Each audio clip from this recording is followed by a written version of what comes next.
The first thing that could blow up your portfolio in this Middle East crisis may not come from Tehran, Doha, or the Strait of Hormuz. It may come from Tokyo. That sounds wrong at first, which is why it is worth taking seriously.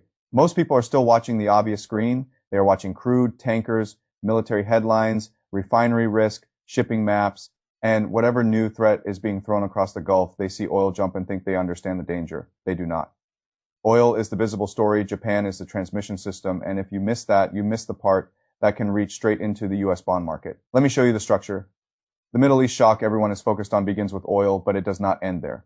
It moves through a second channel that is even more destabilizing because it is less emotionally priced in. That second channel is water. Gulf states do not just export hydrocarbons. Many of them rely on desalinated water to keep daily life functioning. That means energy infrastructure and water infrastructure are fused together. Disrupt the energy system and you can threaten water. Threaten water and you create something much larger than an oil spike. You create fear around the livability of the region itself. That matters because once investors believe the crisis is not temporary but infrastructural, they stop assuming a quick normalization. A short panic becomes a persistent premium. Energy stays expensive. Shipping risk stays expensive. Insurance stays expensive. Every importer caught on the wrong side of that move begins to feel a much more durable squeeze. Now ask yourself, which major economy is least well positioned to absorb that squeeze cleanly? Not which economy is loudest, not which economy has the most dramatic headlines. Which economy is structurally vulnerable? The answer is Japan. Japan is America's closest major ally in Asia, one of the largest economies on Earth, and one of the most exposed countries in the world to imported energy stress. It does not have the luxury of producing the fuel it needs. It buys that fuel from a world that is now charging crisis prices, and it buys those imports while its own currency has been under immense pressure. That combination is toxic when crude rises and the dollar rises at the same time. Japan gets hit in stereo. The commodity becomes more expensive. The currency used to buy it becomes more expensive. Suddenly the same barrel is not just more costly in global terms, it is dramatically more costly in domestic Japanese terms. That is how you turn a geopolitical conflict into a national policy trap.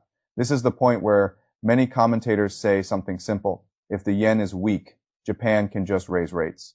That is technically true in the way that telling a man trapped in a burning building to jump out the window is technically an exit strategy. Japan can raise rates, it just cannot do so without lighting up a second danger. Because Japan's debt load is so enormous that aggressive tightening does not function like a routine currency defense tool. It threatens the fiscal math of the state itself. The market does not need Japan to go fully unstable for this to matter. It only needs investors to understand that Tokyo is constrained. And once a state is clearly constrained, speculation changes character. It becomes an argument about which pain that state will choose. This is where I think the real market story begins. Japan is caught between imported inflation, currency weakness, and debt sensitivity.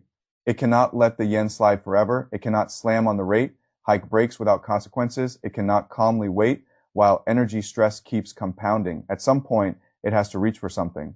And one of the few things available to a government in that position is the balance sheet, specifically foreign reserves and foreign assets.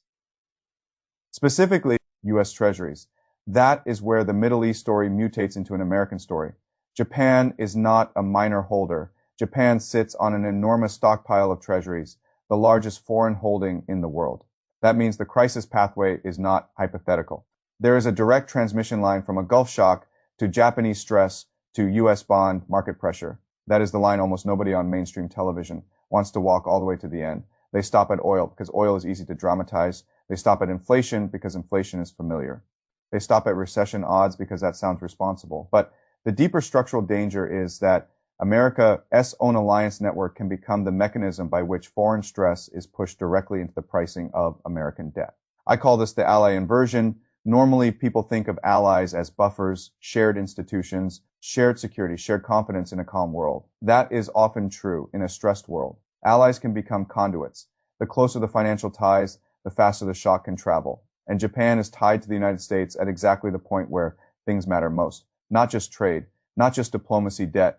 So imagine what happens if Tokyo decides it has to intervene more aggressively, maybe not with a spectacular liquidation. States rarely announce themselves that dramatically, but with enough Treasury selling to stabilize the yen, signal resolve, or buy time, Treasury prices soften, yields rise, the market begins asking how much more selling might come. Washington is already borrowing heavily. The Federal Reserve is already constrained by inflation credibility. Corporate America is already sensitive to financing costs. Housing is already sensitive to financing costs. Consumers are already stretched. And suddenly, a crisis that began with desalination vulnerability in the Gulf is showing up as tighter financial conditions in the United States. That is not an exaggeration. That is how systems work. They move through the weakest affordable pathway, and the bond market is where all these pathways eventually meet. There is another reason this setup is so dangerous. Investors like to imagine that the Treasury market is the ultimate absorber of global fear. Something bad happens, money runs into bonds, yields fall, and America becomes the safe place where panic goes to calm down. That is only true when the panic does not directly threaten the bond market's own supply, inflation outlook, or foreign holder behavior. This time the story is messier. If higher energy prices worsen inflation expectations, that pushes yields up, not down. If Japan sells to defend its system, that pushes yields up, not down. If Washington spends more into a widening crisis, that adds supply pressure, not relief. If the market begins to suspect that policymakers are behind the curve, term premiums can rise even before the hard data catches up. So the usual bad news equals lower yields. Reflex is not a law of nature. In a setup like this, bad news can tighten the system instead of cushioning it. That is why this moment deserves more respect than it is getting. This is not just another Middle East flare-up. It is a stress test of whether the global financial order can absorb a geopolitical shock while one of America's most important allies is being cornered by imported inflation and currency weakness. And once you frame it that way, the story changes completely. Now, the question is not simply whether oil hits $120. The question is whether Japan is forced into actions that push the Treasury market into a more unstable regime. Because if that happens, every American asset starts repricing off a less friendly base rate. Stocks have a different valuation floor. Mortgages have a different floor. Auto loans have a different floor. Credit cards stay uglier for longer. Private equity looks different. Commercial real estate looks different. Everything that assumed money would eventually get cheaper has to reintroduce the possibility that money may stay expensive because geopolitics has moved into the plumbing of the bond market. That is what people miss about large crises. The first order effect gets all the attention. The second order effect decides where the real pain lands. And the second order effect here is not just higher gasoline. It is the possibility that Japan, trying to protect itself from a shock it did not create, becomes one of the forces pushing up the cost of money for the entire American system. Now, let me be careful. This is not a prophecy that Japan is about to dump everything. I do not believe serious states behave like that unless conditions are extreme. And anyone pretending to know the exact size or timing of a potential unwind is pretending to know more than the market itself knows. But uncertainty cuts both ways. The fact that the maximum scenario is not guaranteed does not make the medium scenario irrelevant. In fact, markets usually break on medium scenarios because the big one gets all the headlines while the more plausible version does all the actual damage. A partial move can be enough. A policy hint can be enough. A shift in intervention language can be enough. A run of ugly currency prints can be enough. A few yield spikes at the wrong time can be enough. That is why you should not wait for a theatrical announcement by the time the event is obvious enough for everyone to discuss it comfortably. The market has usually already decided what it means. So what should you actually watch? Watch whether Gulf risk starts being described less as a tanker story and more as a water and livability story. Watch whether the yen remains under visible stress, even as policymakers try to sound calm. Watch whether Tokyo's language shifts from concern to necessity. Watch whether U.S. yields begin rising for the wrong reasons, at the same time crude stays hot.